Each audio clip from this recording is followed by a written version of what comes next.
Never before எவர் after 75 வருட அனுபவம் உள்ள ஒரு கட்சியையும் 55 வருடம் அனுபவம் உள்ள இன்னொரு கட்சியையும் 2 வருஷம் அனுபவம் உள்ள ஒரு கட்சி எப்படி கட்சி ஆரம்பிச்சு ஒரு 2 வருஷத்துல கிளீன் ஸ்வீப் பண்ணதுக்கான வரலாறு இதுக்கு முன்னாடியும் நடந்ததில்ல, இதுக்கப்புறம் நடக்க போறதும் இல்லை. ஒரு மனிதன், ஒரு வரலாறு.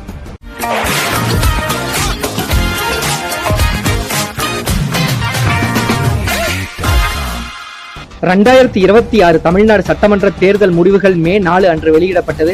இந்த தேர்தல் முடிவுகளின்படி டிவிகே, அதாவது தமிழக வெற்றி கழகம், எந்த ஒரு பொலிட்டிக்கல் பார்ட்டிஸ் கூடயுமே அலைன்ஸ் வைக்காம தனிச்சு நின்று 108 சட்டமன்ற தொகுதிகளில் வரலாற்று சிறப்புமிக்க வெற்றியை பதிவு பண்ணியிருக்காங்க. அடுத்து 25க்கும் மேற்பட்ட பொலிட்டிக்கல் பார்ட்டிஸ் கூட அலைன்ஸ் வச்ச டிஎம்கே, அதாவது Dravida Munnetra Kazhagam 59 தொகுதிகளிலையும், BJP, PMK, AMMK இந்த மாதிரியான கட்சிகள் கூட கூட்டணி வச்ச ஏடிஎம்கே 47 தொகுதிகளிலையும் வெற்றி பெற்றிருக்காங்க.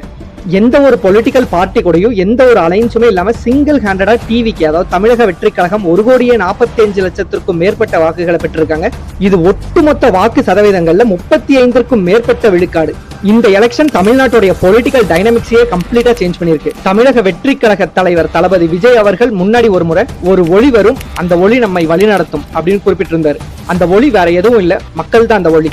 சாதி அரசியல், மத அரசியல், பண அரசியல் எல்லாத்தையும் தவிர்த்து ஜனநாயக அரசியலை மக்கள் நிலைநாட்டியிருக்காங்க. இது வரைக்கும் தமிழக வெற்றி கழக தலைவர் தளபதி விஜய் அவர்களுடைய வரலாற்று வெற்றியை பத்தி பேசணும். இப்போ தளபதி விஜய் அவர்கள் தமிழ்நாட்டுடைய சிஎம் ஆகிறதுல இருக்கக்கூடிய சிக்கலை பத்தியும் அவர் எப்படி சிஎம் ஆகலான்றத பத்தியும் நம்ம பார்க்க போறோம். தமிழ்நாட்டுல ஒரு கட்சி ஆட்சி அமைக்கணும்னா குறைஞ்சது 118 தொகுதிகளில் வெற்றி பெற்றிருக்கணும். அது என்ன 118 தொகுதிகள் அப்படின்னு பாத்தீங்கன்னா, தமிழ்நாட்டுல 234 சட்டமன்ற தொகுதிகள் இருக்கு. அதுல சரிபாதி, அதாவது 117 தொகுதிகளில் வெற்றி பெற்றிருக்கணும். அது கூட +1 118 தொகுதிகள். அது என்ன +1 பாத்தீங்கன்னா, 50% மேற்பட்ட தொகுதிகளில் வெற்றி பெற்றிருக்கக்கூடிய ஒரு கட்சிக்கு தான் தமிழ்நாட்டுல ஆட்சி அமைக்கிறதுக்கான தகுதி இருக்கிறதா இந்தியன் கான்ஸ்டிடியூஷன் சொல்லுது. சோ இப்ப வரைக்கும் டிவிக்கு 108 தொகுதிகளில் வெற்றி பெற்றிருக்காங்க. இன்னும் தமிழக வெற்றி கழகம் தமிழ்நாட்டுல ஆட்சி அமைக்கிறதுக்கு 10 சீட்ஸ் வேணும். சோ இப்போதைக்கு தமிழ்நாட்டுல தொங்கு சட்டசபை, அதாவது ஹேங்கிங் அசம்பிளி தான் ஃபார்ம் ஆயிருக்கு.